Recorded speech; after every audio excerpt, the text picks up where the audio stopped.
Hello, welcome to Academy of Tone number 195. My name is Valeska and our special guest is Manni. Most of you will know him. Thomas is in well-deserved holidays, so hello Thomas, hope you enjoy your holidays. Yeah, Manni, say something to yourself.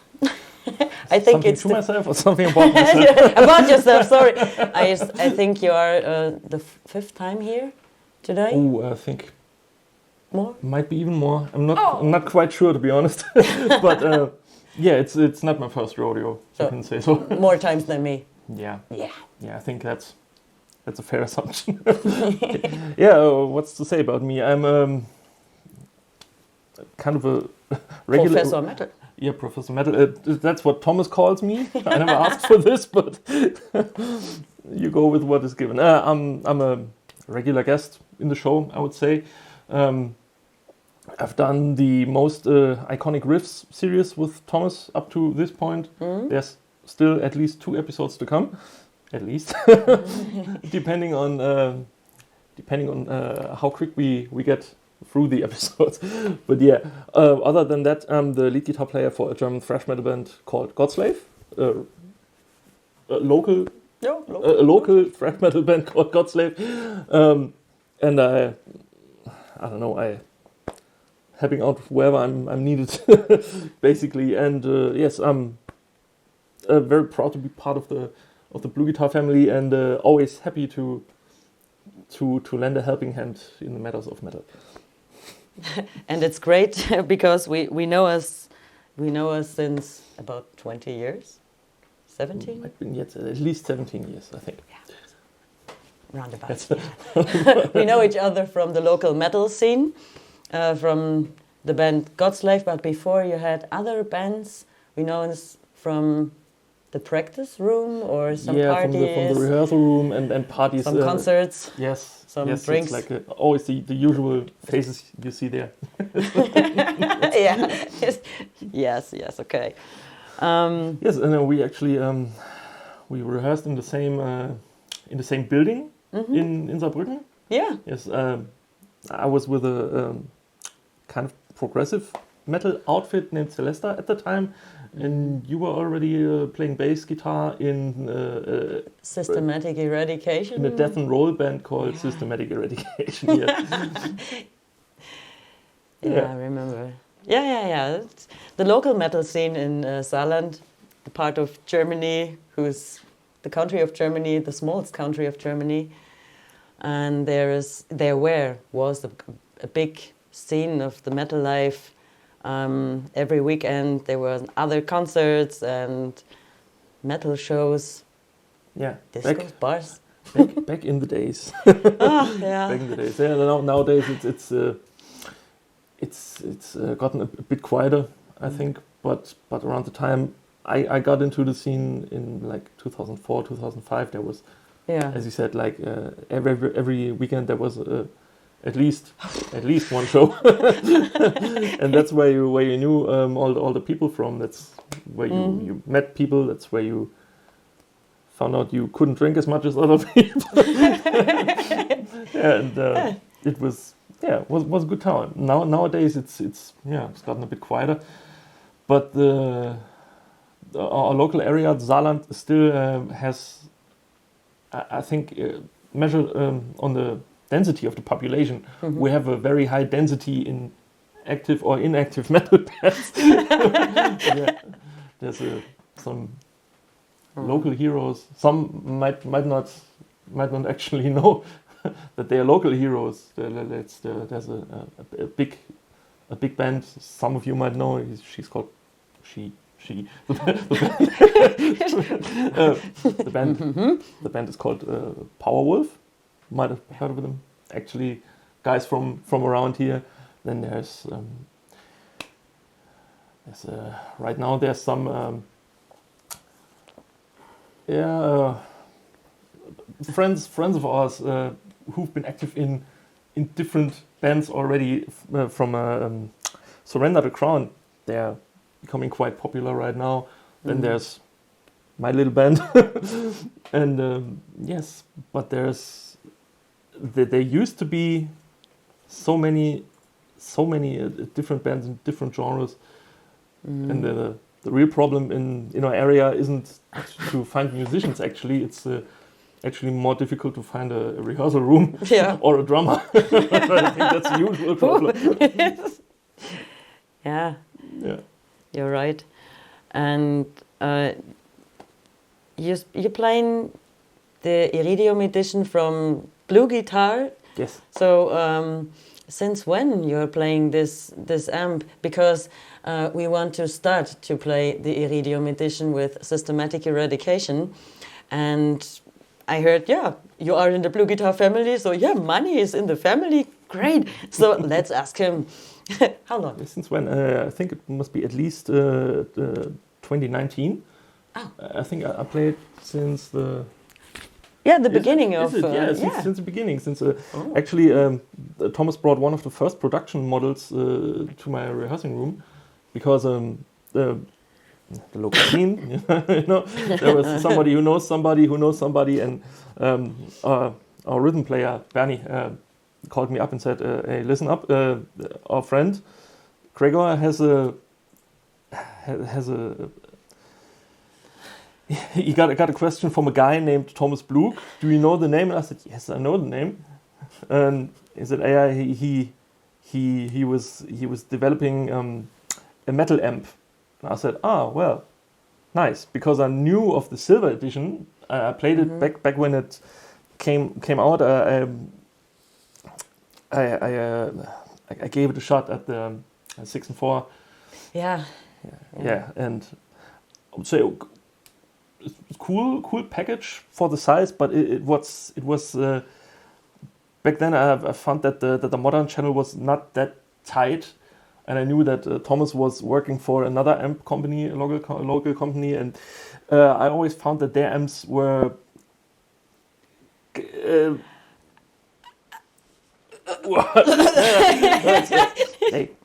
great amps. Can't say anything bad about it, but it wasn't to my taste. I found the response was a bit slow, and you couldn't get them as tight as I would have wanted. And so I thought, well, if Thomas decided to make a metal amp, then it's probably going to be the same problem. But I said, let's have a look. And Thomas came over, super nice guy, as you might know. And Thomas, I gave a different amp a shot like not even 2 weeks before, and I was trying to get a sound out of it, because it was advertised as emulating tubes like no other amp before, and with catering towards the metal players. And I was thinking, let's give it a shot. And so I went again to 6 and 4 and tried it out for like half an hour or something, and just couldn't get a passable sound out of it. And I thought, I don't know. And then I thought, okay, let's have a look at the AMP1. And Thomas came over, said, plug this thing in. I'm going right to the car, gonna get something. And then I plugged it in, turned like 2 knobs, and said, well, fuck me, that's it. And ever since that, Thomas visited us when we were recording. What were we recording? I think we were recording parts for our documentation we are doing with the band, but it's been running for so long. I think it's in the final stages of production now. But Thomas came to the studio, to Phil Hillen's SU2 studios in Nalbach here, and we had a chat, and the chemistry was just there. It was just, sometimes it just clicks, and then we know, okay, we're in good hands here. And so then I think that was the time we started using the Iridium Edition for our live rigs, and for I recorded the 2020 album released in 2021, Positive Aggressive, was recorded on just the Iridium Edition. It didn't even, as I would bother nowadays, I would bother before that. Didn't even record straight DI tracks to reamp if necessary. I just went with the Iridium sound because I thought, yeah, man, that's all I'm ever gonna need for this album. So, and here we are. It's 2024 now. Still proud part of the family, and yeah, cool. Yeah, it's just good to be. I don't know. Just good to feel home because Thomas has always reached out and lend a helping hand in something, and in return I try to lend a helping hand as often as I can. And that's even more fun when you're able to do stuff like this. Yeah, cool.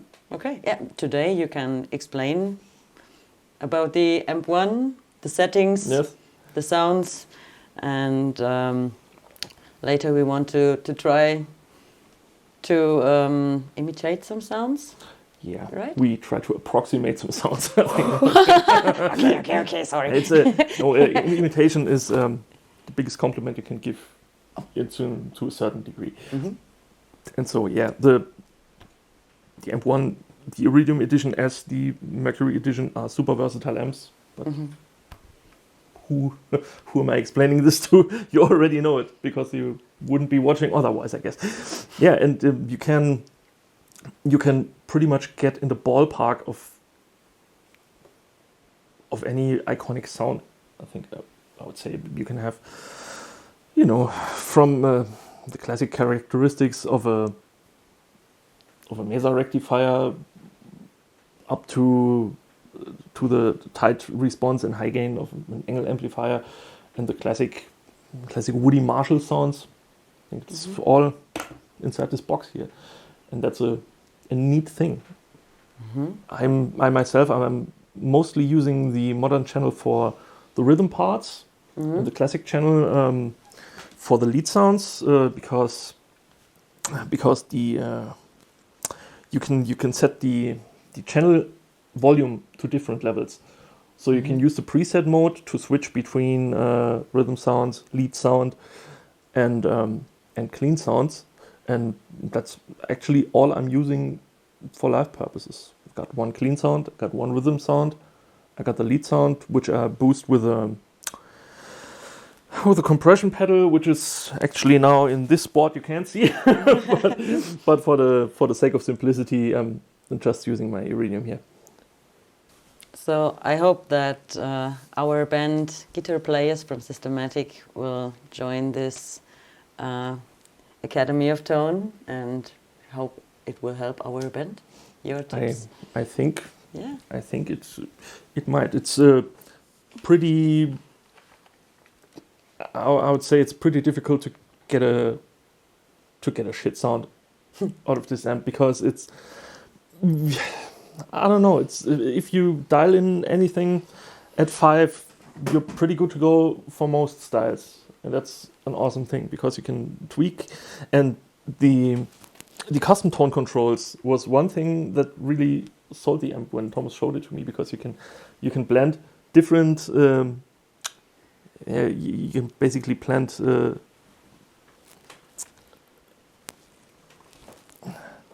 What was I saying? You can use the custom control to blend two radically different equalizing curves, and so you have a variety of characteristics in a potentiometer, and that's a neat thing to have. It's just let me explain. Wait. Right now I'm at the classic channel, and the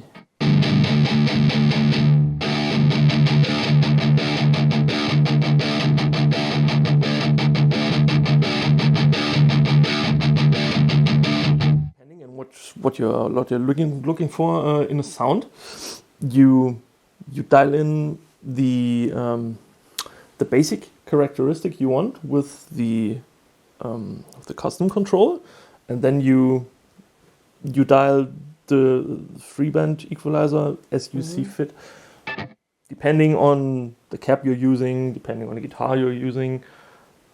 your sounds might vary. For the demonstration today, I've built. No, I didn't really build them. The sounds were in there, but I was looking for sounds to come close to the ones that actually inspired me when I was starting out with guitar and starting out with metal in general, because the sound is a big part in metal. It's depending, it doesn't actually have to be a good sound. It can be the least pleasant, shittiest sound you can imagine, but in certain applications, like like really, really underground black metal, it might be exactly what you're looking for. But other than that, it depends on the genre you're in. Otherwise, in other genres, you want a tight response and a tight attack, and no flubby low end. You can have that here. You can, basically, as long as you're not looking for totally out of hand, destroyed fuzz sounds, you can get pretty much anything out of the stuff this amp gives you, and that's really awesome stuff.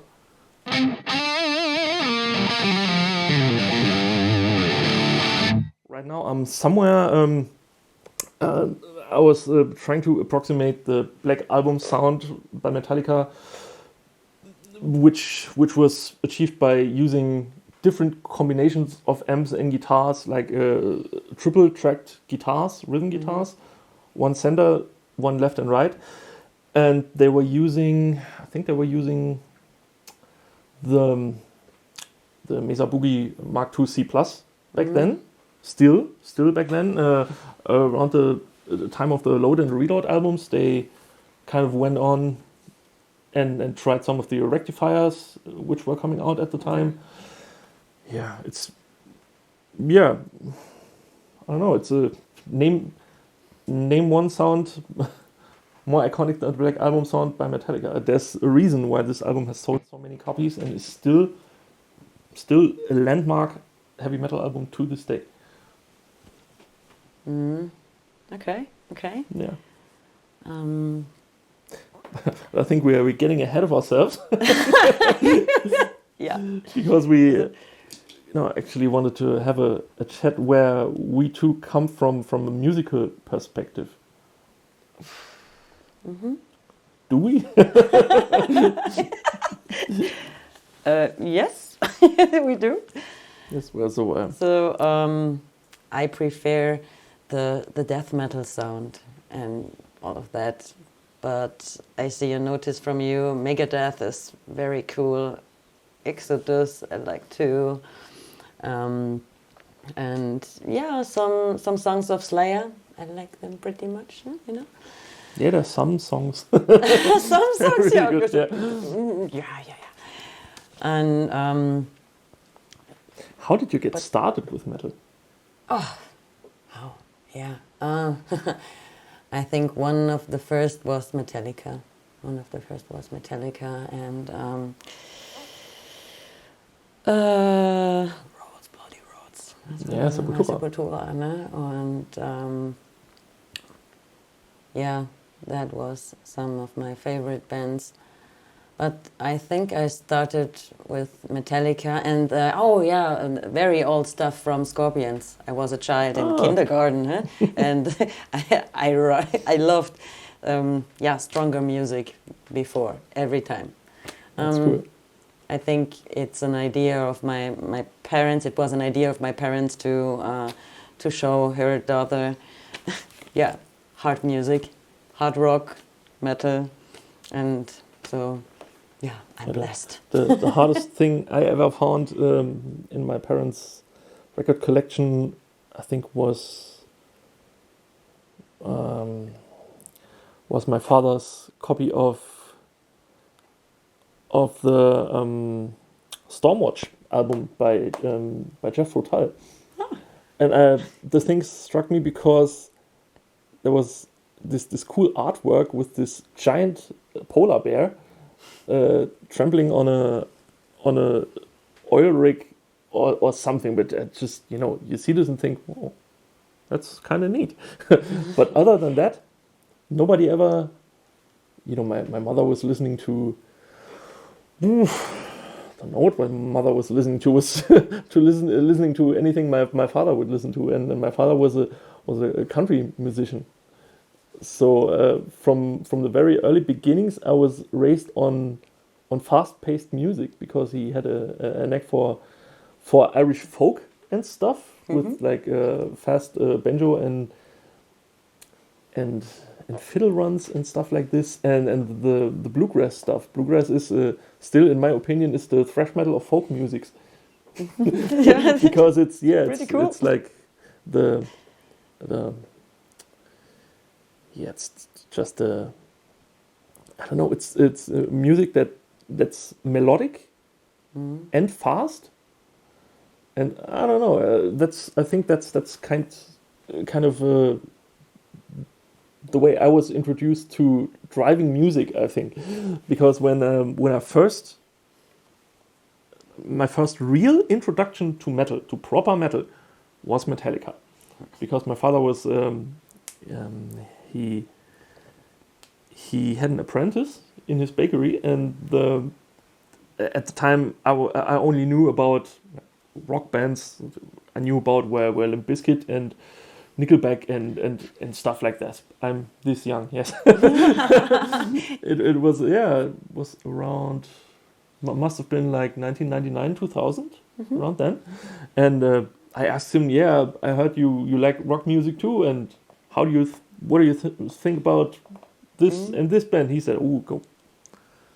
Don't bother me with this shit. I'll show you something. And then he, the next day, I think, he brought the Ride the Lightning album of Metallica. Oh, yeah. And the thing starts out with Fight Fire with Fire. And that's one of the, you know, there's little innocent me with 11 years old or something, turning on the stereo and listening to this beautifully picked acoustic part, and then this I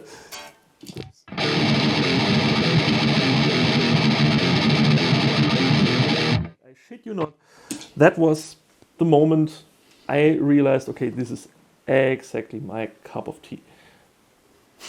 Yeah, special guest is added again.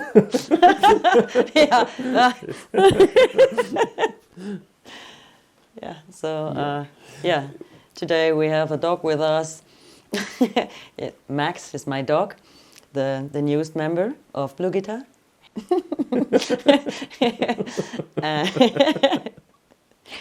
That's why he called him special guest. Special guest, because he is the grandmaster of farting. But a perfect dog. Perfect dog. Yeah, it's so, need a whiskey bean. Yes, of course. Whiskey is empty, whiskey. Yes, so we have to resort to this. What is better than no booze at all? Yeah, he's a good boy. A very quiet boy. From the upper end. Yeah, so you cannot smell it, but thank God 4K is not with. Yeah. Okay. The time will come. Okay, take a deep breath.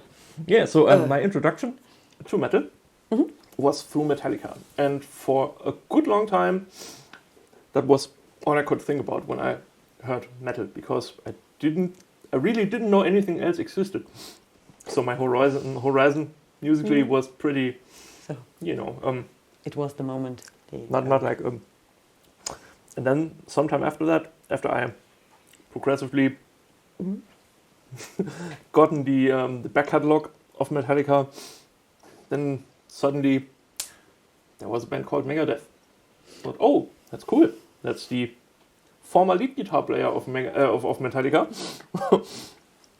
And actually, who turned me on to Megadeth was a friend. You might know him from one of the streams, Mr. Georg Meyer. Hello, George. And George started playing guitar around the same time as me, but made way bigger steps forward. That's why he's a professional musician now, and I'm Professor Metal. But Jordi turned me on to Megadeth. It was still the time of burning CDs and shit. But he made me a mixtape, really mixtape. And for a long time after that, I think until at least 2005, I still did mixtapes of myself, whilst building up a playlist on the Winamp media player. and that's the charming part. I didn't burn a CD. No, I used the digital medium. Dropped out the CD entirely and recorded the mixtape still on tape. Cool. Which was totally nonsense, but that's actually, now that I think about it, that was my first experiences in recording was actually going to my father's stereo amplifier and putting the distortion pedal into the recording input of the tape deck. Okay. Sounded like ass, but still I could record and listen back to what I did, and later that was. Yes, that must have been around the time when people started using Pro Tools and shit. But I discovered unorthodox tape recording from the beginning. But yeah, like I said, the Ride the Lightning album always impressed me for its tonal qualities. Not really for the I don't know. Wasn't Lars Ulrich's best drumming up to that point, but still, the guitar sound had a very interesting bite in the mid range, and still a kind of a kind of a certain ballsiness to it, which really really got me. I'm trying to approximate the sound here, but I'm gonna use a different guitar, because this one, as the casual metal player would know, when I used it to play the intro song "Sad But True," rather not so nicely, but it's tuned to D standard, and this one, at least the last time I tuned it, was up to E flat standard, which is the standard tuning we are using with Godslave. But it's close enough for the stuff I'm trying to go for. So when Metallica first started out, they were using Marshall heads. James Hetfield in particular had a modded Marshall. I think it was a Bleed series or something. I don't know exactly. If you want to know the exact sound for the Kill 'Em All album by Metallica, Thomas did a stream with me as a guest, which was the Academy of Tone episode number 39. There we tried an old Marshall. I think it was one of Thomas's Marshall amps, with a Proco Red. I think it's a kind of fuzzy distortion pedal, and that's the actual sound the sound combination they were using in the studio, which none of them actually was really overwhelmed with how the record turned out, because to them it still sounded like shit, and compared to the stuff that came out at this time, yeah, it was rough, but that was kind of the charm of the album. But on the Kill 'Em All tour, I think somewhere along that time, James's Marshall was stolen, which inspired him to write the song Fade to Black, which is a pretty depressing song about someone losing his will to live. And but yeah, and then they had this this company near to their rehearsal place, a small shop called Mesa-Boogie. And they, I think back at that time it was Boogie amplifiers. Mm-hmm. I think they merged with Mesa later on or something. But they had a new amp, the Mark II C+, which Metallica then started using because they, well, probably liked the sound of it and the versatility of the amp. But I'm trying to go for this now. On the early Metallica records, there's not that much gain, mm-hmm.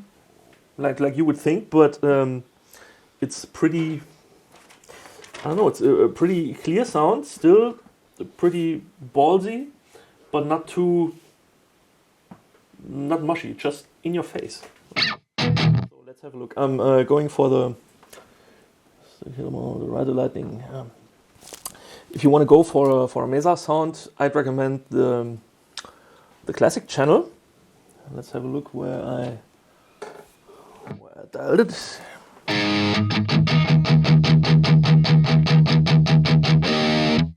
Gain at about 6.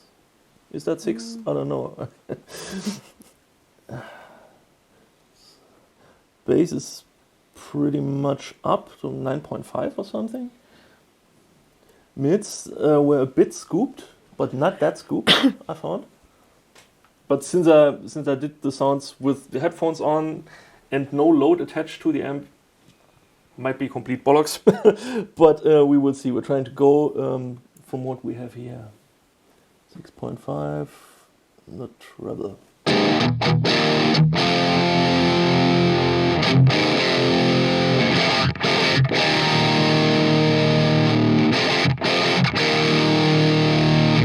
Bit more bass though. Let's have a look. Again, 6. 6.5, yeah. About it, yeah.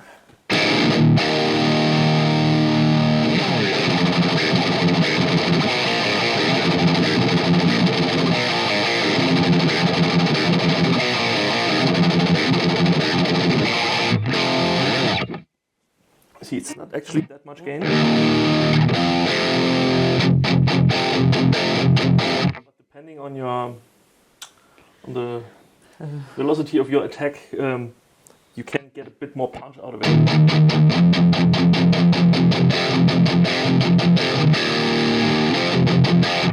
Yeah, and especially this one, that was kind of one of my most favorite riffs on that album. I don't know, it's maybe because of the speed, or because it took me very long to get this thing straight. Because you know, when you first get a guitar in hand, you do like you do your cowboy chords and shit like this. But what you don't usually go for is like fast tremolo picking.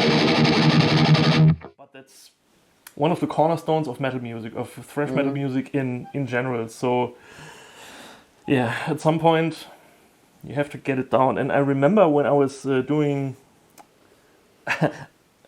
Georgie did a recording session with me where we locked ourselves into his room back then, and he had like a small tape. Well, it wasn't that small, it was a pretty big machine, but it was a tape recorder where you could put in a cassette tape, mm-hmm.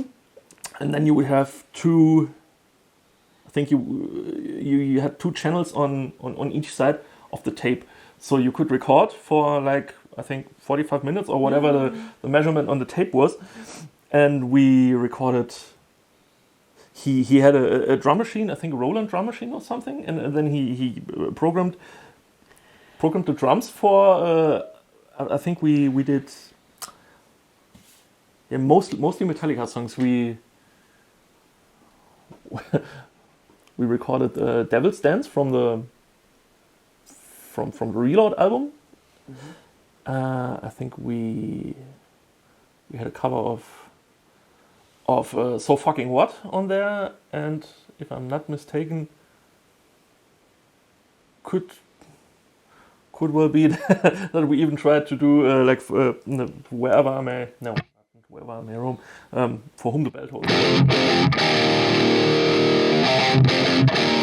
But Georgie hit me up, if you remember, because I really don't, and sadly I haven't got the tape anymore. But back then I was still trying to stuff sorted out, and he looked at me like, if you can't play it straight, if you can't play it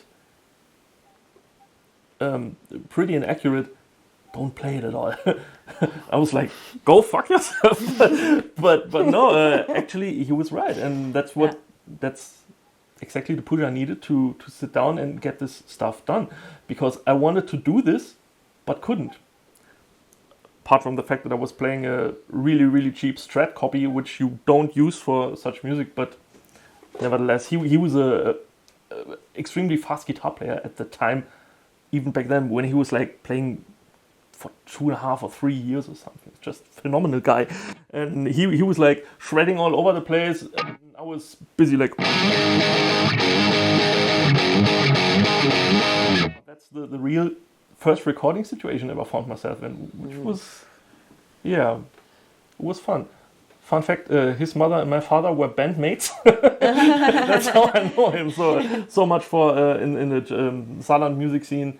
Everybody is kind of related to everybody and has...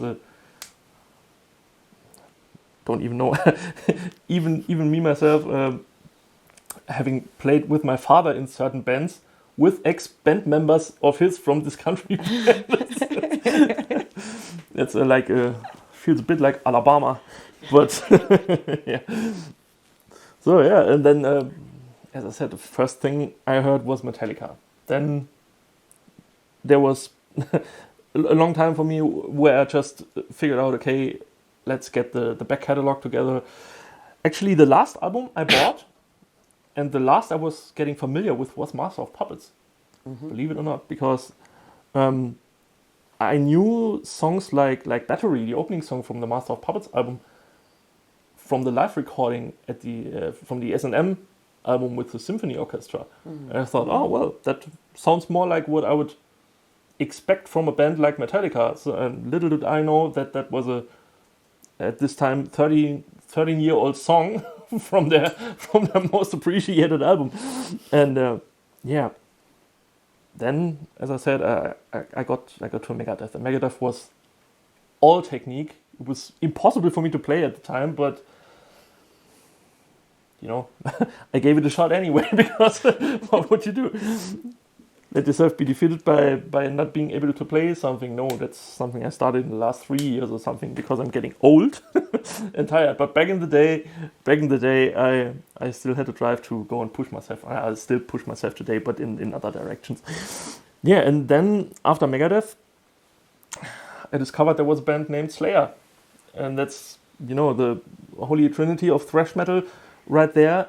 And so that was, I think, when I really nailed it. Because in Slayer, that's the one essential key ingredient you just have to get down, is fast tremolo picking. So Megadeth, sound-wise, into sound aspect of things, I really got into later, like really, really much later, in the 2010s or something, when I started researching, okay, what gear were they actually using? Because to me, to a certain point, it was, okay, this is a clean guitar sound and this is a distorted guitar sound. I didn't even bother thinking about, are there different characteristics to distorted sound? What's the difference between a fuzz sound, a distortion sound, and an overdrive sound? But the more you know. Nowadays,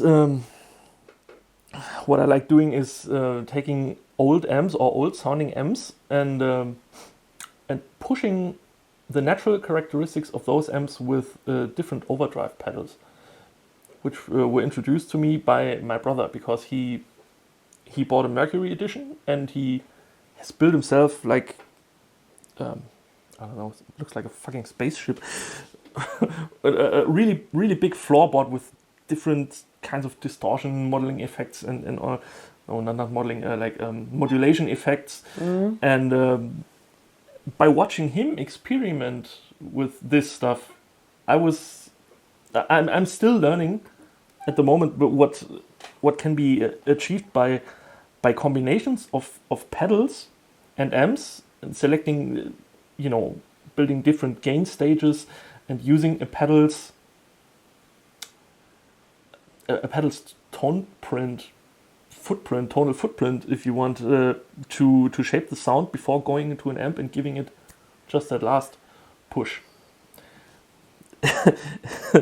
That's why I understand now. Okay, people have been doing this for 30 or 40 years already, and I'm just now getting the hang of it. But, as I said, the Kill 'Em All sound was achieved by boosting a Marshall with a red pedal, which is basically, a similar way of doing stuff, because other classic sounds were achieved by pushing big muddy amps like the PV5150 or the Mesa rectifier with Tube Screamer pedals. Tube Screamer dates back to 80.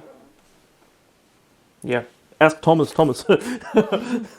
When was the first Tube Screamer introduced? I think it was a TS808 or something. But it's been there since the early 80s at least. And it's part of so many iconic sounds. For the Rain and Blood album sound by Slayer, they were using Marshall JCM 800s boosted with overdrive pedals and EQ pedals, and that's another way you can sculpt the sound. And that's the cool thing about the custom controls and the 3-band equalizer. You can, if you buy a stock Marshall, you have a stock Marshall sound, and then you can buy pedals to tweak whatever you like about the sound. So you can basically put an EQ pedal in front and can boost or cut certain frequencies.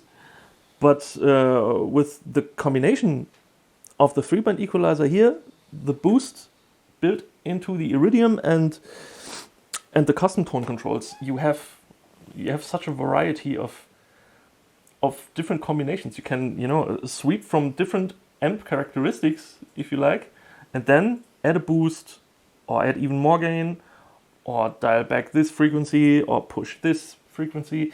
And so you have what I did yesterday and the day before that is experimenting in a way which would have cost me, I don't know, what's the price for a 2203 Marshall JCM 800 and the pedals you're in the 2000s or something, and you can achieve the same, or at least a very similar sound with this unit.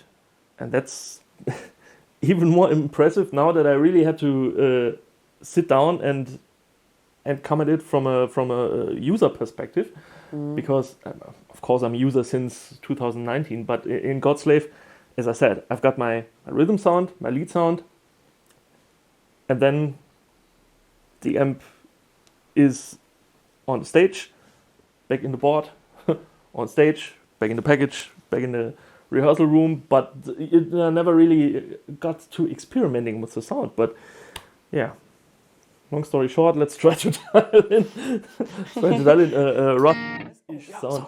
The Rust and Peace sound was achieved by I think Dave, at least as I was able to find out. Dave used depending on which source you're going to, a triple giant or a fish preamp by Bogner into a VHT power amp. Later, around 92 or something, he was switching to Marshall power amps. But back then, there was this combination, and the Rust and Peace sound is, I don't know, it's a kind of a Marshall characteristic, but boosted, which isn't uncommon for thrash metal at the time, especially the Bay Area thrash. And so for this, I was going with, I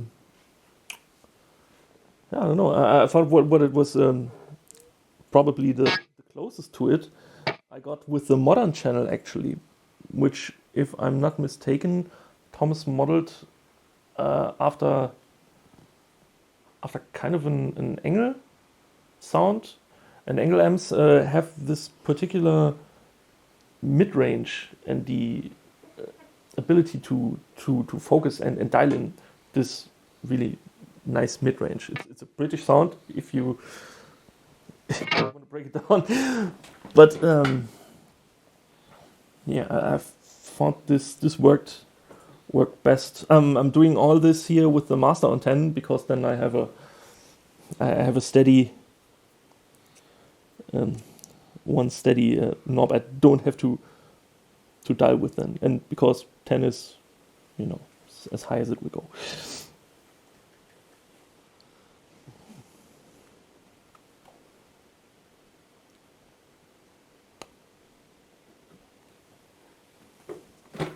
Let's have a look.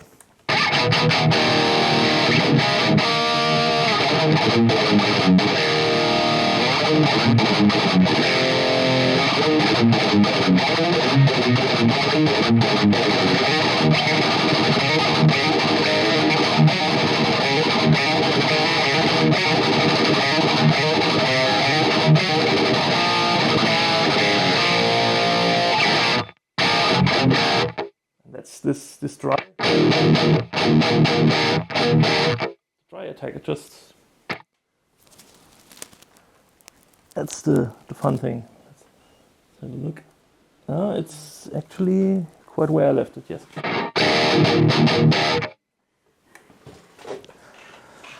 Yeah, I'm using no boost. What did you change? I changed the gain mode. The channel is the modern channel. Modern channel, okay. No, if you take a look at the side, I've set the custom control at about 11 o'clock. Yeah, it's about 11 o'clock here. Mm-hmm. Gain is at 5. Master on 10 as always. The bass I dialed in at like 7.5. I think. Yeah, it's 7.5. Okay. The mids I boosted quite a bit to 9.5, and I dialed back the treble a bit to 5. I'm using no reverb because in any live application I wouldn't use reverb because I like my sound dry and as responsive and direct as possible. And I think for my applications with playing in a thrash metal band, which is focused on, you know, tight, fast staccato riffs, doesn't really, I don't know, I think the reverb mushes up my sound a bit. Mm-hmm. You might think completely otherwise, and that's fine if you're doing any other music, or if I would play music that is not quite as fast, I would go for a bit room in the sound. But other than that, from what I'm going out with is always pretty straight and dry.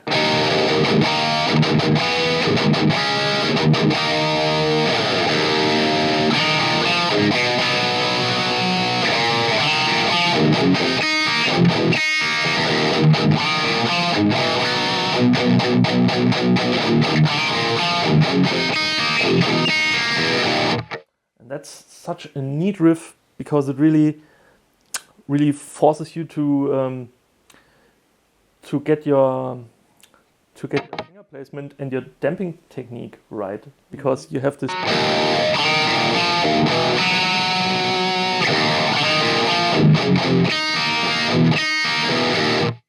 You have these open ringing notes. You don't want to. You want it to be as tight and as possible. Like what I'm doing right now.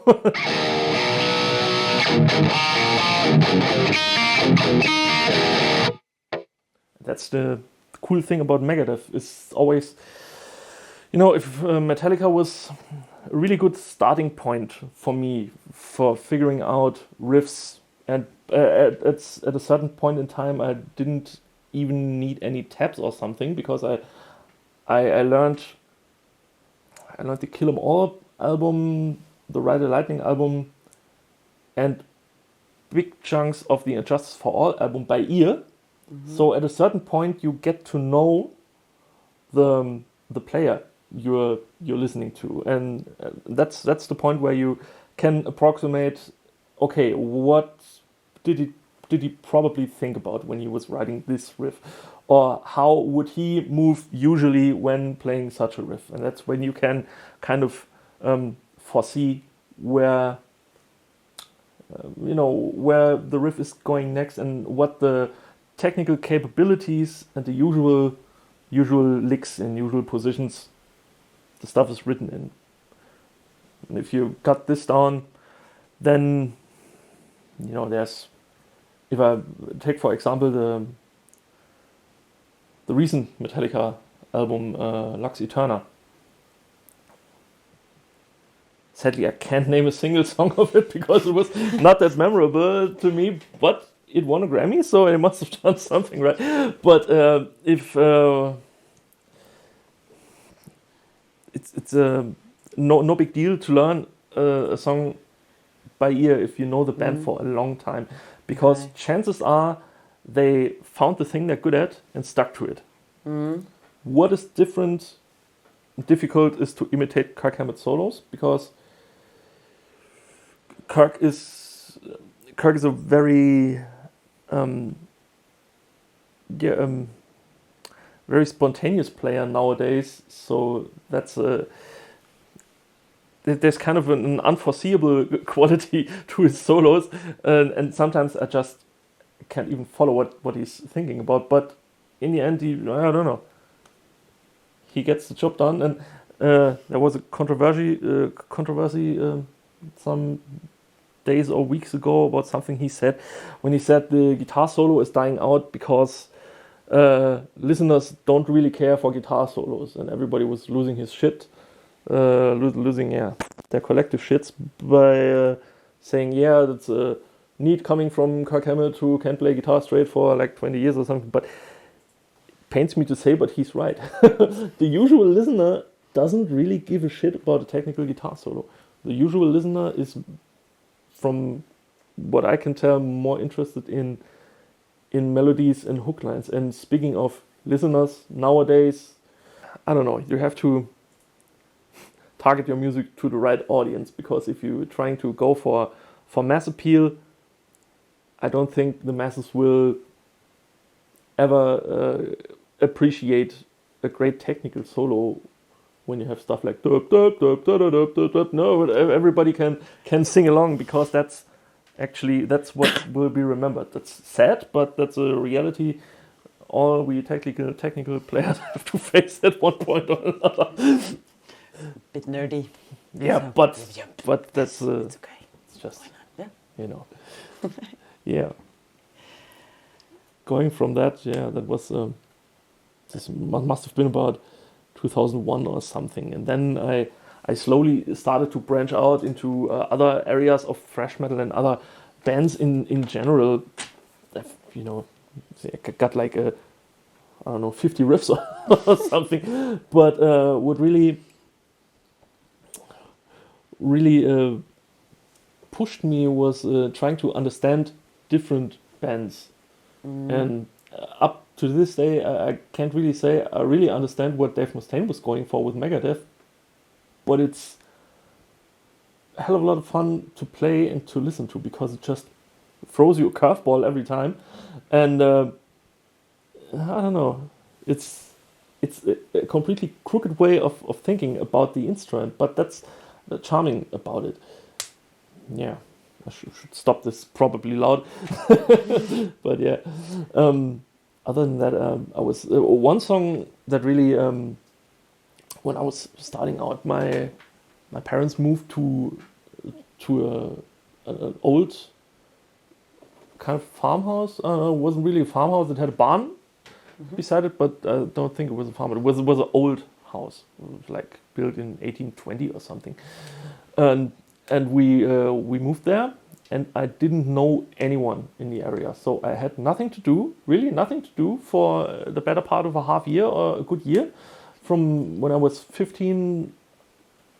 Yeah, up until I was almost 17. I didn't know anybody. So what I was doing is I was going to school, coming home, popping in 3 or 4 Metallica CDs, playing them down like for 8 hours, going to bed, waking up in the morning, going to school, and that was I did this for about a year or something, and that was when I made the most progress, and that's when I think a friend of mine, Benny, must have given me a CD full of cover songs or something, and there was I don't think it was Benny. It was the father of a friend who once he burned me a CD with different stuff he was collecting, and there was this little tune.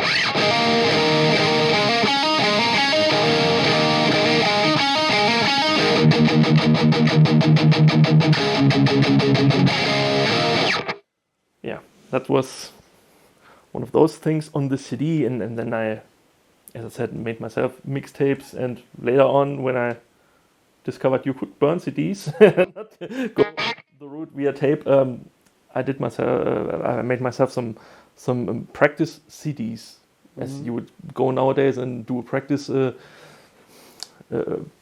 playlist on Spotify or something. But I was sorting songs, different songs by the tuning they were played in, because I don't want to play a song in E, next song is in E flat, play a song in E flat, the next one is in C.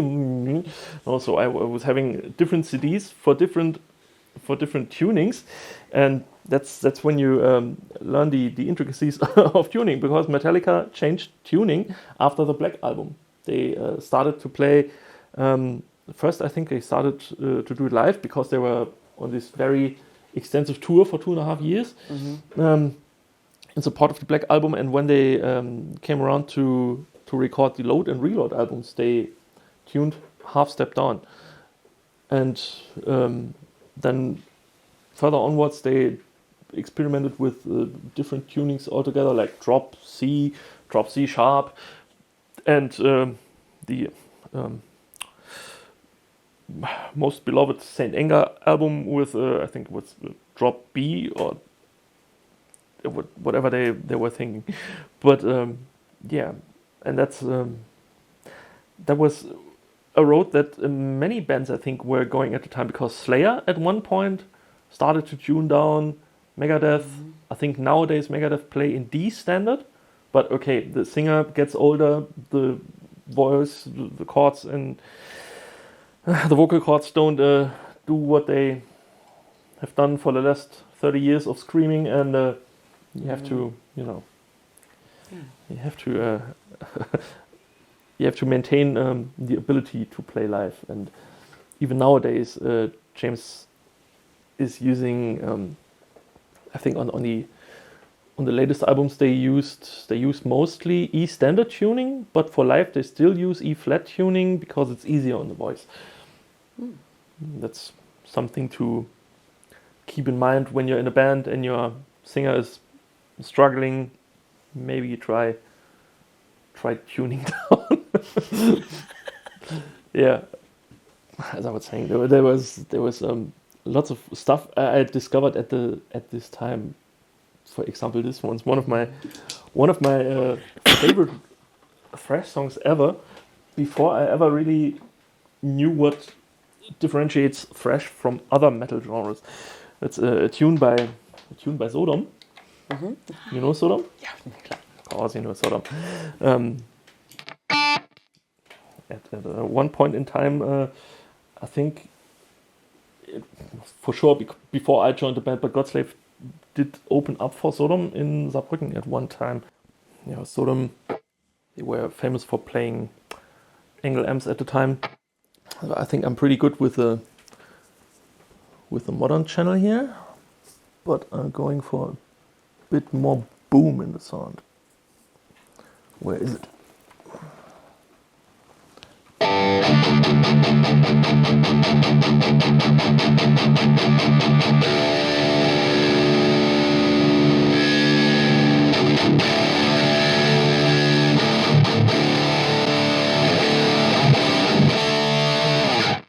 really searing. I just dialed up all the way because that's not the point for subtlety. This one was on the M16 album. It's called Napalm in the Morning.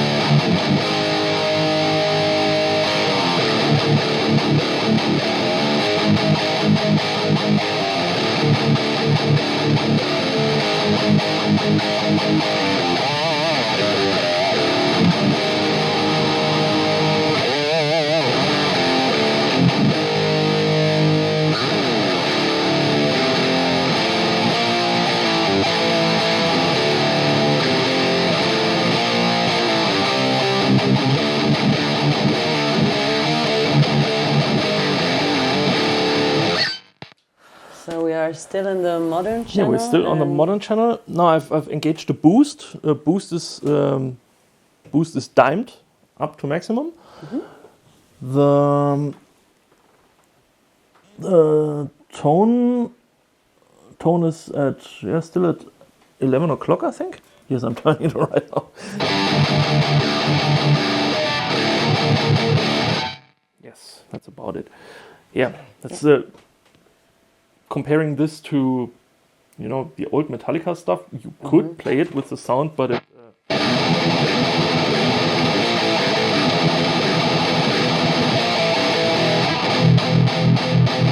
has this. I don't know. It's not what a band like Metallica needs, but it has its own place in the right setting. And that's Sodom, for example. We're having some technical difficulties. Maybe you can put this, like a test build.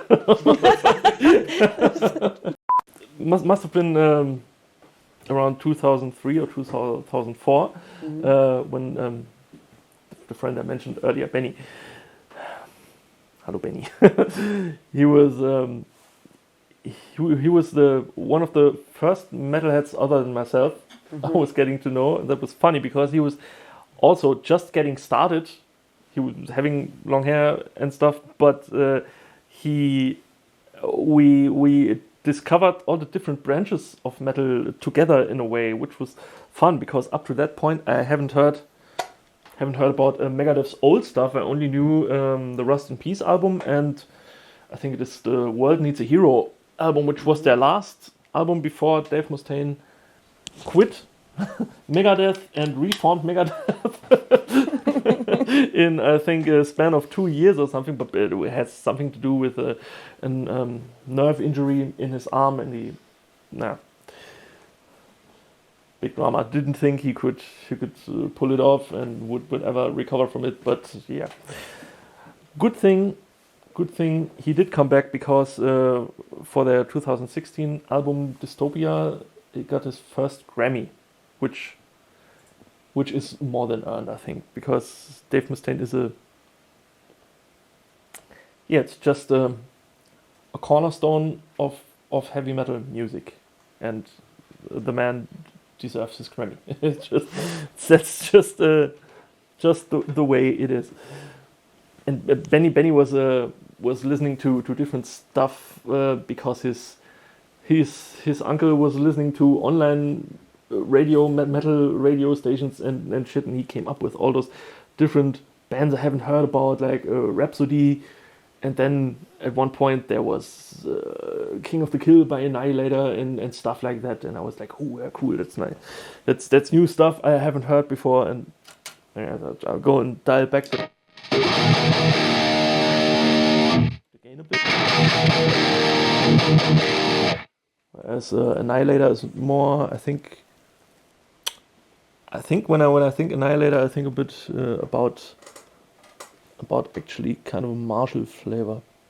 But let's have a look. Maybe I'll go for the vintage channel.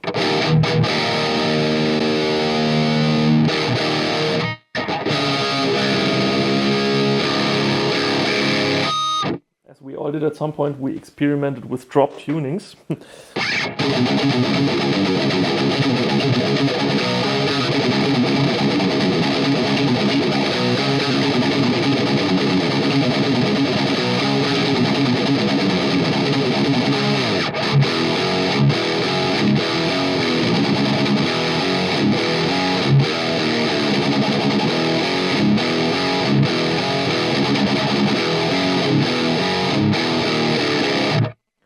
For this sound, for example, I can't actually remember if the record did sound anything like this, but I think it's a pretty fitting sound for when I think Annihilator. I think of mid-heavy Marshall sound with a high gain, and right now I'm using the vintage channel. The vintage channel doesn't have a custom tone control, so there's just this one setting, but yeah, that's just a nice dry sounding beast. I don't know, it's just when I think what makes a Marshall great, and what's the quality I want to hear in a Marshall, I go to the vintage channel. That's what I would do. So I dimed the gain on this one. Gain is on 10. Bass, I dialed back a bit, I think, is at 8. Slightly above 8. Mid is at the, like 8.5 or something, and treble is at 7. And the boost is engaged and dimed as well.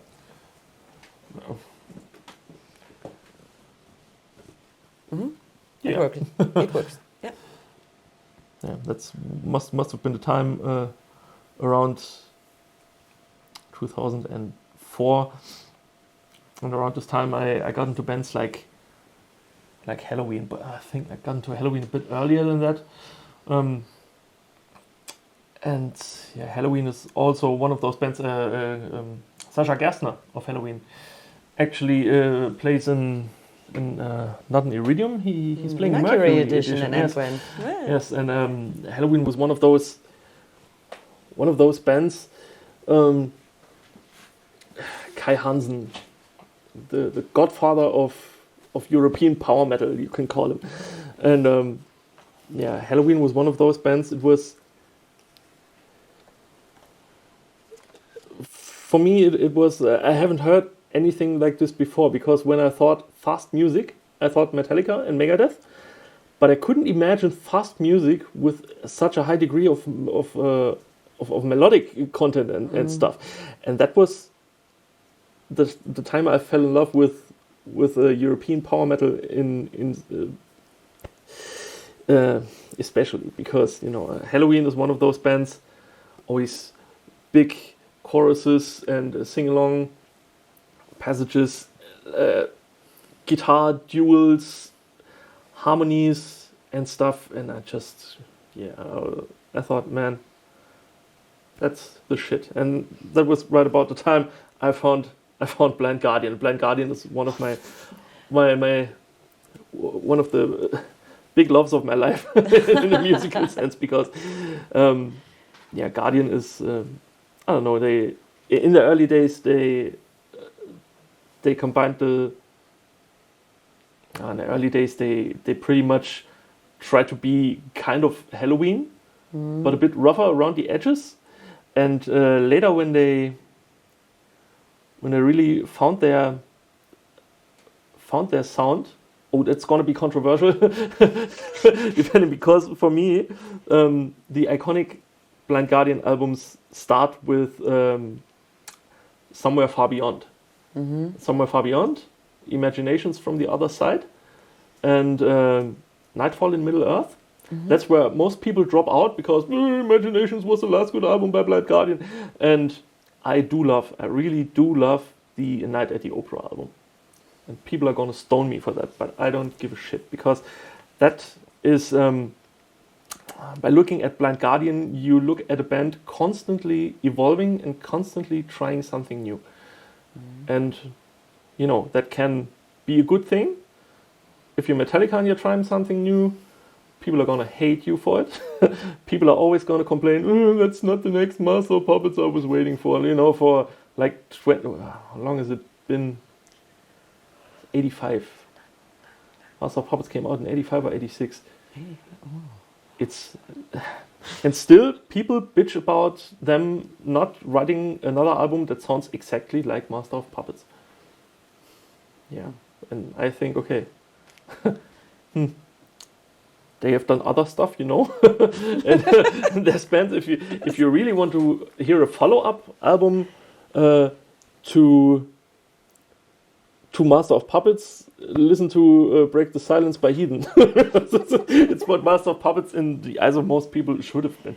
But you know, that's the fun stuff. You have certain bands that create something so iconic and are doomed to be always reduced to that iconic stuff they did, which is a blessing and a curse, because in one way it made them, you know, it's what made them famous, but in the other way, I from an artist point of view want to embrace what an artist is capable of, you know, and see how they evolve. And I don't want them to do the AC/DC thing and write 11 or 12 albums which sound exactly the same, which is what AC/DC fans want. But on the other hand, I don't know. I tend to like to give the artist the the chance to express and try out his capabilities, and I'm always interested in that. But maybe I'm dying alone on this hill because everybody else wants another Master of Puppets album. That's not what I'm going for. Speaking of Master of Puppets, if you want to go for the Master of Puppets sound, you can basically take the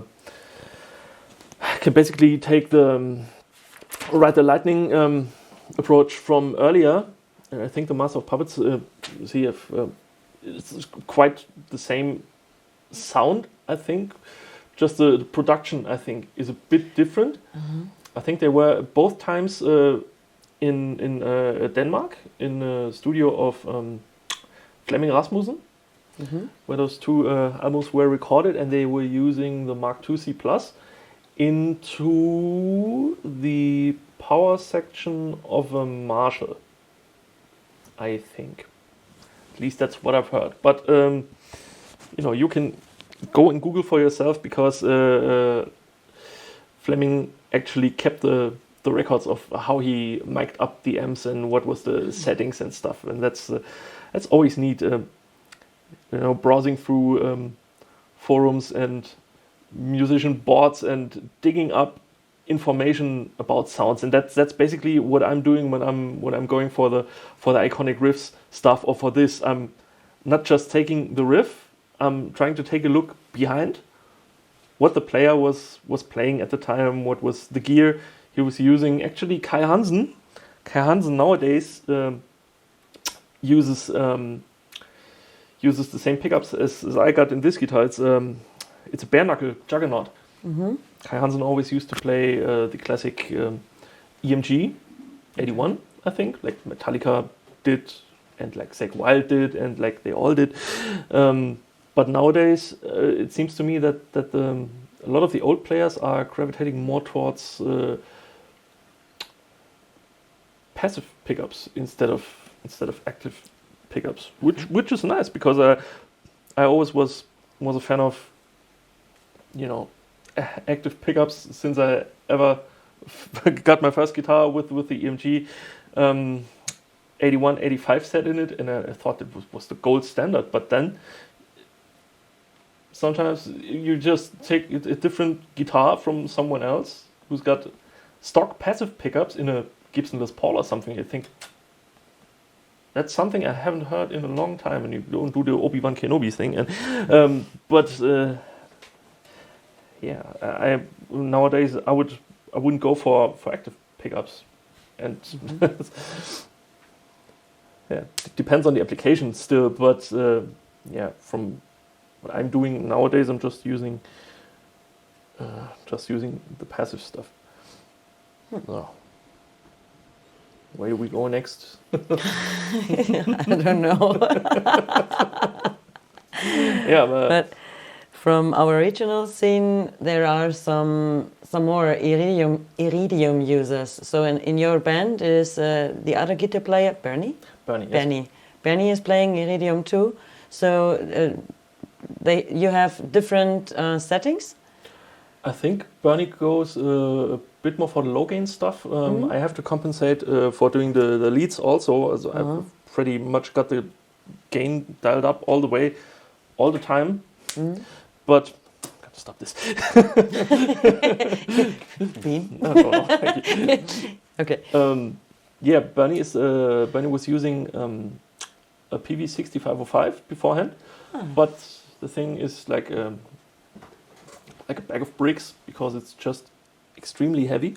I was before I started using the Iridium, I was playing an Engl Fireball, which was not that heavy, but still, like I think got 17 or 18 kilos or something. So you get older. Yeah, we talked about it. Yeah, and the neat thing with the Iridium is it fits on a floorboard, and you pack the thing up in your case, and off you go. And that's yeah,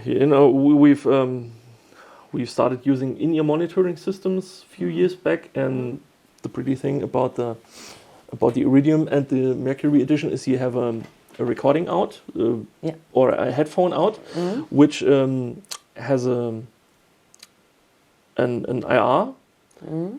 You can switch on and off. For my application, I've got it switched off, and I'm running it into a Moore radar IR loader, and going from there to our in-ear rack. Yes, and Bernie just uses the IR built in and runs this into the rack, and yeah, it's just easy. You plug the thing on stage, which is a nice thing. You don't have to, to string up a big rig or something, because with the amount of non-music related tech we're bringing on the stage every time, it's really a blessing to just have to go put two cables in, and then you're set for the what's the word, for the essential really important thing, your sound. And so then we have time to do the DMX cabling stuff for the light show, and the risers with the fume and stuff. And so it's just, yeah. Simplicity is the key to brilliance. Huh? Bruce Lee said that. Yeah. Was a wise man, Bruce Lee. Yeah. Yeah. Other than that, in the local scene, Mr. Robert Weidisch. No, it's not. Is it? Robert? Oh no, Rob. Rob. Ach so, stimmt. Rob. Ja, Weidisch. Big Rob. Rob Weidisch, a friend of me and Bernie, with whom Bernie played in a band before, a famous death metal band named Icon. Maybe, at least the local metalheads will remember if they're as old as me or older. And Rob nowadays is playing in Iridium, I think, cool. Because he saw me using one and asked me if the thing was cool, and I said sure. So then there was the guitar player for a thrash metal band called Trader. Actually hit me up and said, I know you're playing the Iridium. Are you satisfied with the unit? I said, yeah, sure I am. And so now he also has gotten one, and the local guys from Impact 36.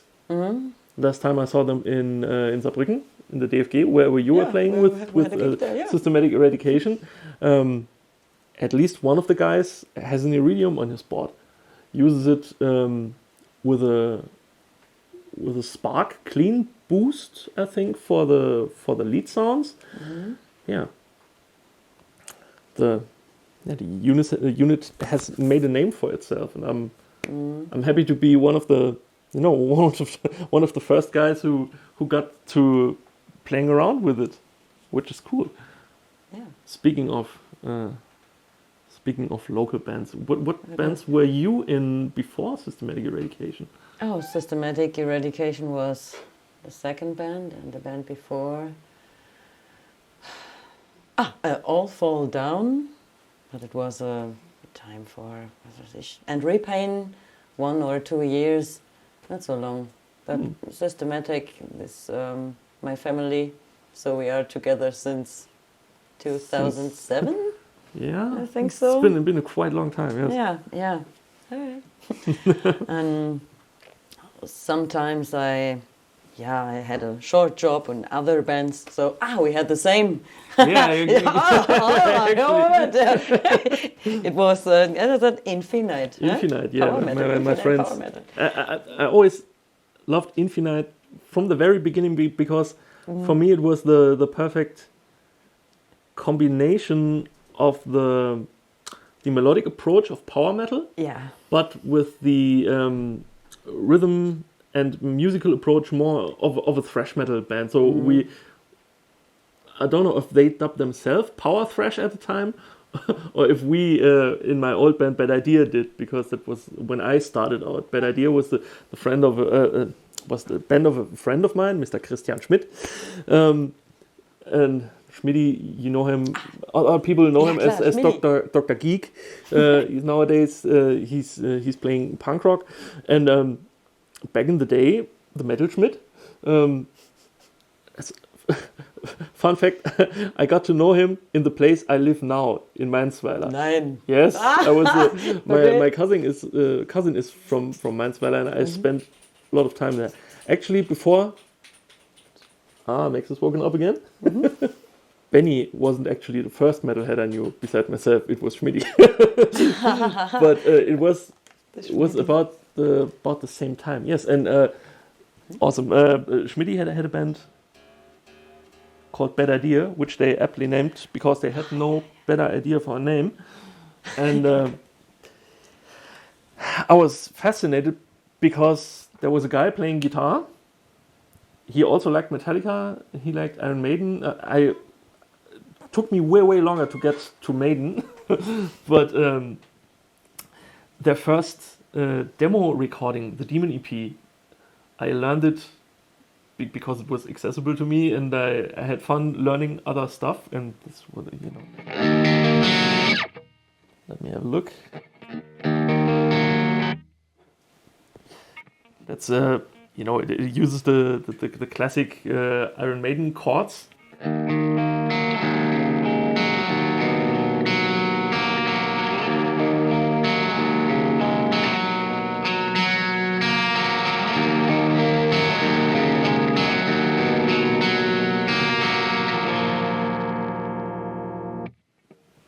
And I could play that, and I really dug this because Schmidty and me, we were coming from similar roots musically, and I don't know, I could appreciate what he was going for and foresee what he was going to do next, as I told you. One thing led to another. I became roadie for them, and actually they played in a local, I think it was a contest or something, on a kind of Dorffest. Excuse me. And they won the thing, and it was a thing to behold. There was a stage, and in front of the stage there was like bouquets of flowers. Because that's what a heavy metal band usually, it smells better. Yes, it smells better than pigheads. And I was doing the roadie for them, and actually I was sitting backstage tuning their guitars, handing them up, and then Schmidty went like, "We're doing the encore now, Manni, And then he gave me his guitar, which was a custom-made Sandberg Explorer, made of plexiglass with blue and white lights. And Schmidty was famous for this guitar. Heavy as fuck. I mean, in a sense, like it weighed a fucking ton. and from that, I think 2 or 3 gigs in a row, I was going on stage to play the encore, which was, I think, Die Die My Darling by the Misfits.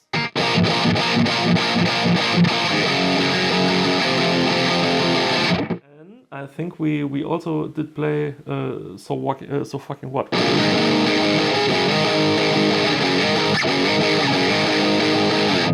And then sometime after that, I became one of their lead guitar players because Schmidty actually wanted to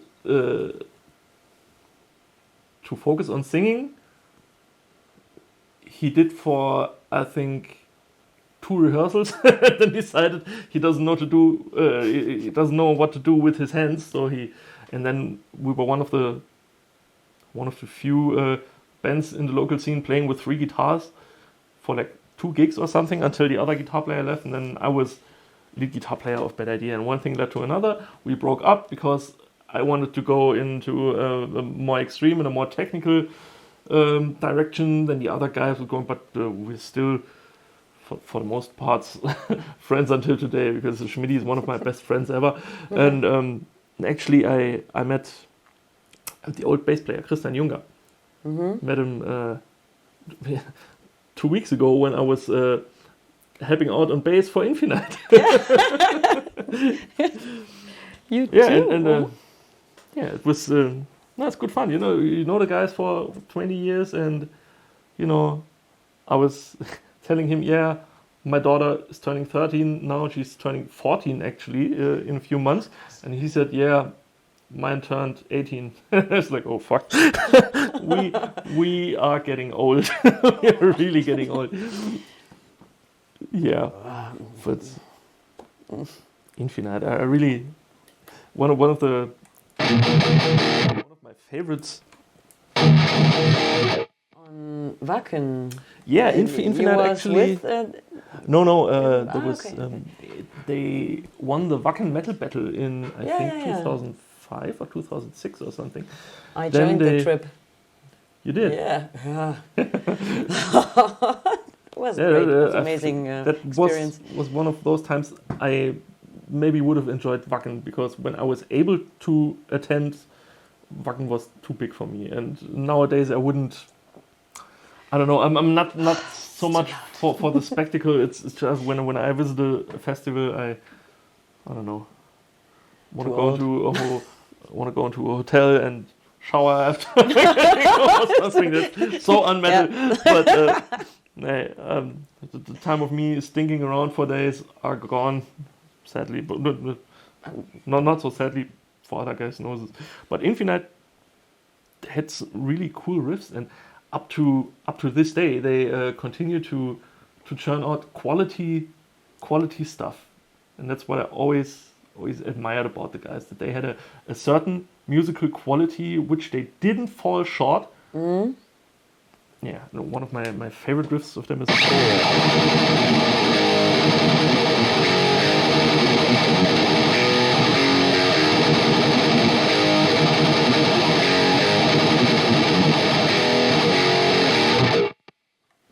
title track to their Sea of Knowledge album. Awesome stuff. That was one of the songs I had in my E-flat rehearsal playlist back in the day. They were at there was this. You remember the Saarland Underground sampler? Wow, yeah. Yeah, they were on it. We were on it with Bad Idea because we were we won a local band contest and won like 2 days in the studio or something, or 3 days in the studio, and much to the dismay of the studio owner, we got our shit down in 2 days. And there was stuff on this. Now listening back to it, I think it could have been worse, but it it shows that we were still young and not really knowing what we were doing. We had heard of bands like Children of Bodom, and we have heard of, we could play the Metallica back catalog back to front, but no one really. You were young. What can I say? You don't give a shit about. Okay, is this? Does this make sense in the songwriting aspect of the song? Or is it, no, I'm just want to impress people. That's a nice thing when you're starting out as a young musician. You want to impress people. And yeah. Damn, I'm old. Yeah. Yeah. The I know local what scene. you mean. Yeah. I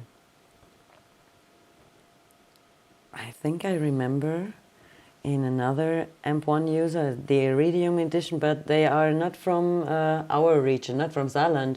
Maybe you know the band Mörser? Mörser? I think I read them on a must have spotted them on a festival billing or something. Yeah, they had a Japan tour, and they bought 2 AMP Iridiums for this tour because it's lightweight and it works everywhere. And yeah, I think I have to interview them how it was. Huh? Yeah. But I like their music. The sound was pretty cool. I have to check them out. Oh, he's streaming.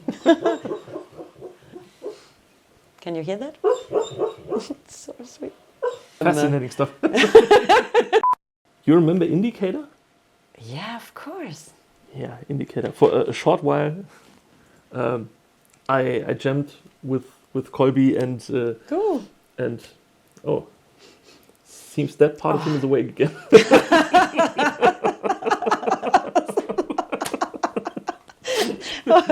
I'm sorry. Okay.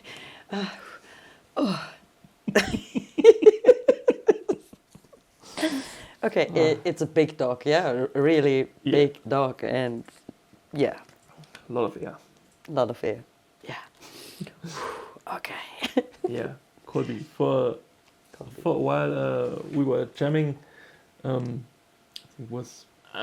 was still playing with my death metal band at the time, Dreadful Prophecy, and I was looking to branch out a bit because they were doing like old school death metal in the style of Vader and stuff. Yeah. And I wasn't too familiar with that, and I think Colby and me at the time were going to a similar direction music-wise, but I don't know. We jammed a few times, then didn't. but there was one riff I remember that came about in those tunes. Let me see if I can remember.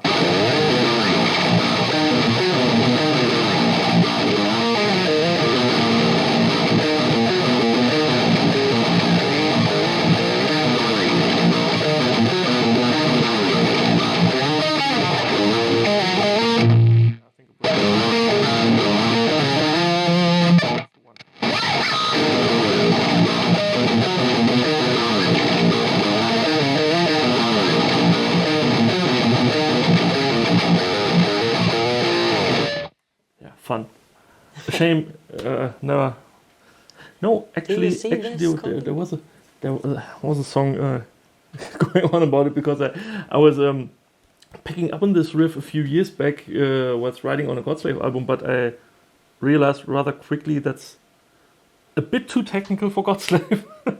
But nonetheless, I don't know. If you remember a riff almost 10 years after the fact, maybe it's a sign. Maybe I should stick to it. I don't know. Yeah, Indicator, one of those bands who played bigger festivals, and I think they even went a demo of the month with their EP at the time. Yeah. Nowadays they don't exist anymore. Yeah, Colby is working in his own studio. Yeah. A few months ago, I saw their bass player. I don't remember the name, but Mick. Wait.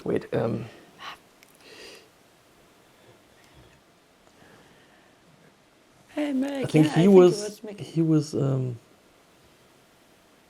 was playing with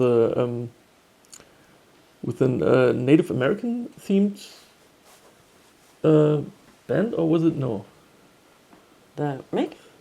I don't know if it was Mick or was another guy. The local scene, I you know think it was everybody. the blonde one, you know. But now he's a singer, and it was cool show. Yeah, death metal. It was death metal. There was one thing I wanted to talk about, which was a band which was how should I say? Not everybody liked them back in the day because they were too Nintendo metal, as everyone called it. I remember talking to Jochen Klose. You know? Klar. Sure. Yeah, of course, sure. Jochen. I was asking him the same way I was asking my father's apprentice back in the time, what do you think about band X and Y? Only in this sense, I knew, okay, Jochen was playing. He always reminded me of Zach Wild with the beard he had at the time. And I was, we were sitting in a bar somewhere. I was asking him, how do you like Children of Bodom, because they were the shit at the time. He was like, I don't know, it's kind of too fiddly and stuff. And back then I think he was playing with Andy in a band called Blood Craving. Yeah. Yeah, and so they were more into the really obscure old school death metal stuff, and then you have stuff like classical arpeggios and shit. And nowadays I can imagine why it wasn't floating his boat. But nonetheless, Children of Bodom were one of those bands which I don't know. Back in the time, one of those bands who gave the established heavy metal sound a twist by combining sort of a black metal aesthetic with a neoclassical approach in their early albums, and then later, I don't know. It was the charm of the old albums I liked, and when they got into their own sound, quote unquote, I kind of lost track about them. But the sound was always a bit peculiar because what the fuck am I doing? Yeah, working with the pros. Alexi Laio, the late Alexi Laio, one of the great guitar players of our time, if there ever was any. Phenomenal guy, coming from a classical background, classically and jazz trained, I think. Really, really phenomenal musician. Until he died. I think it was in 2019. It wasn't that long ago, but was quite long ago, considering it was pre-pandemic. To go with the new new time. Whatever, good there. I went for the.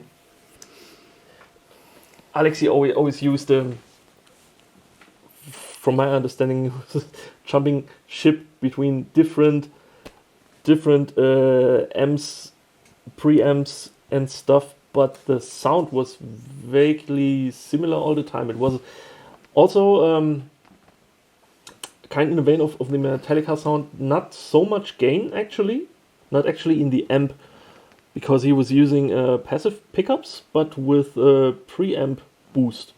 So he was having a boosted signal, like you have a tube screamer or the boost section here engaged to push the front end of the amp. So you don't actually have to use all that much in amp gain, but you go with a pretty strong boosted signal right into the front of the amp.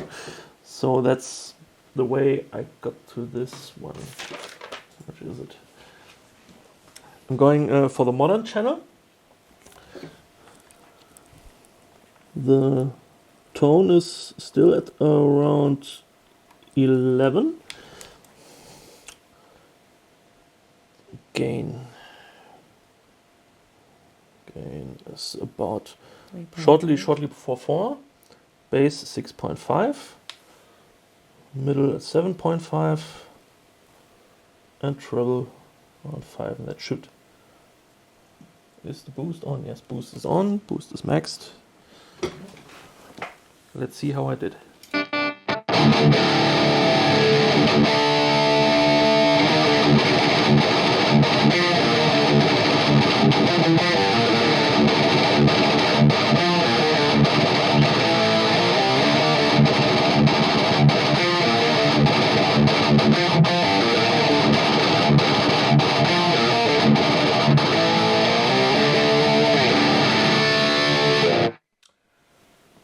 I think, coming from these monitors, I think it's pretty close. I might be wrong. I won't know today.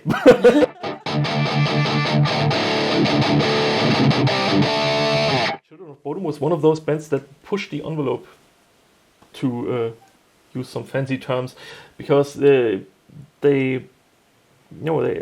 expanded in, I don't know, to have such an aggressive music, fast music, groove-driven music at some point, but then always having the keyboards in there, which could be alienating to a lot of people, but still they pushed through it.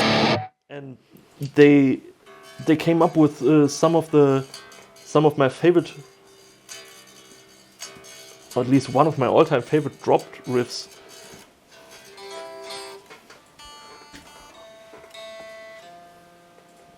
For anyone who's interested, the pickups in this guitar are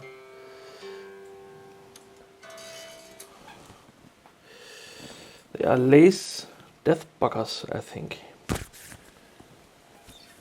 which are sort of differently constructed from usual pickups, because usual pickups, the coils,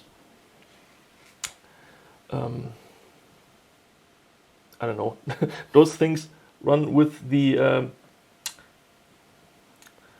run with current rather than with voltage as others go. So you have to use different potentiometers. I know because I modded this guitar for my brother, so we can use these pickups, but I think they sound pretty awesome.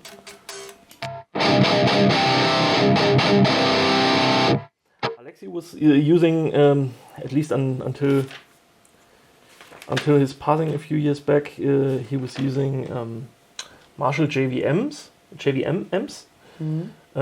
Before that, he was using a variety of Engl preamps with Frayette power amps and stuff like that. But what's always present in the sound is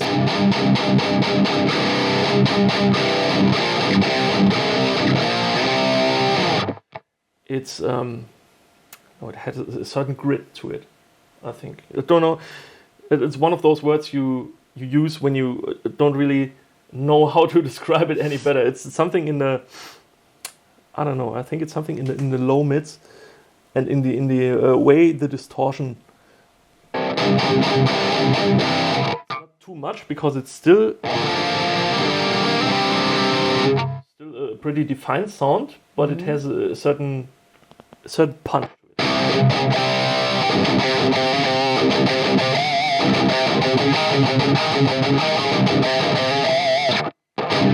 Just classic stuff, and then that's the riff I was talking about.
I like it. It's brings a tear to the eye. Yeah.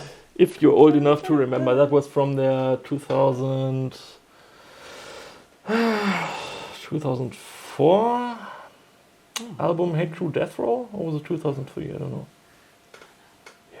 Who would know if not me, Dr. Professor Matt? Okay. Okay. Yeah, it's one of the sounds I wanted to highlight because it just, I don't know, that's the definition of clarity, tightness, and punch, and it's all in this box, and I love it. Just what more can I say? If yeah, for those who are interested, maybe we can take some of these and do overlays. You know, we have the overlays, which are those. There you can see the. You can see the different settings for, you know, if you want to go have a starting point for classical metal or for modern metal sound, you just take this and put it on top.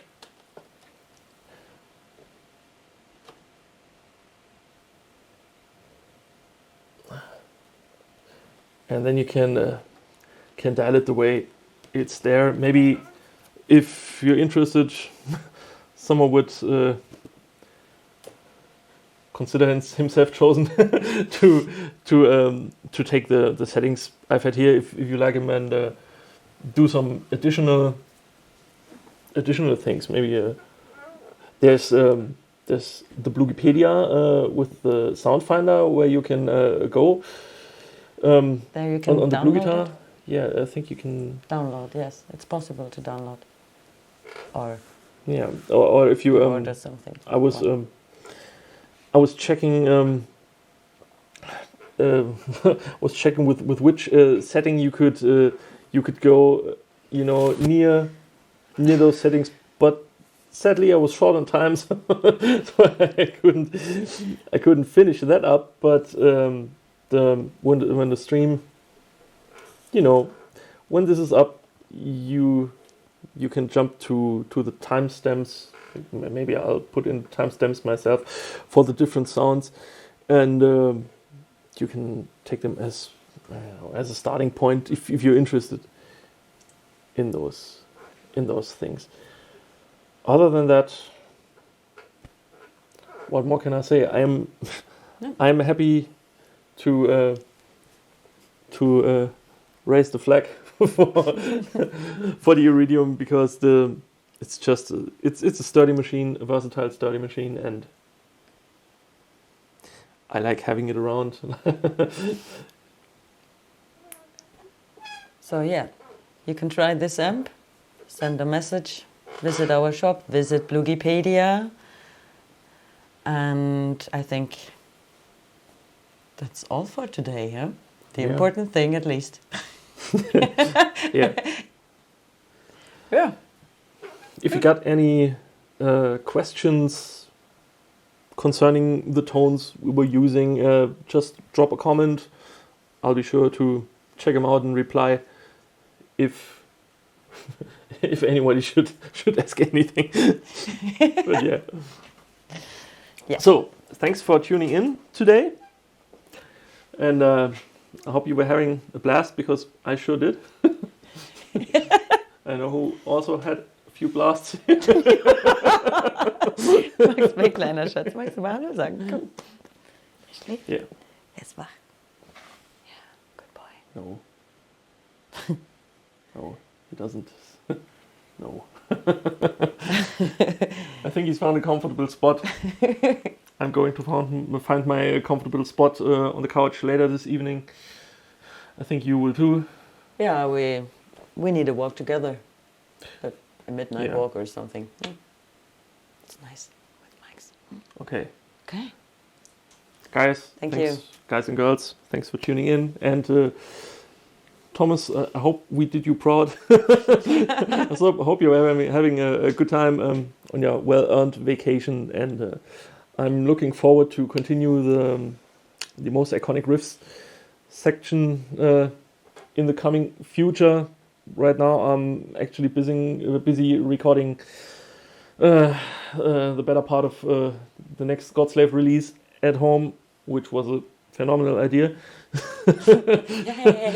Yes, okay. I'm sure I'm gonna do this again sometime. Other than that, but when I finished, most of the stuff is already planned out, and actually in this small book here. But what should I say? Time is short. So, anyways.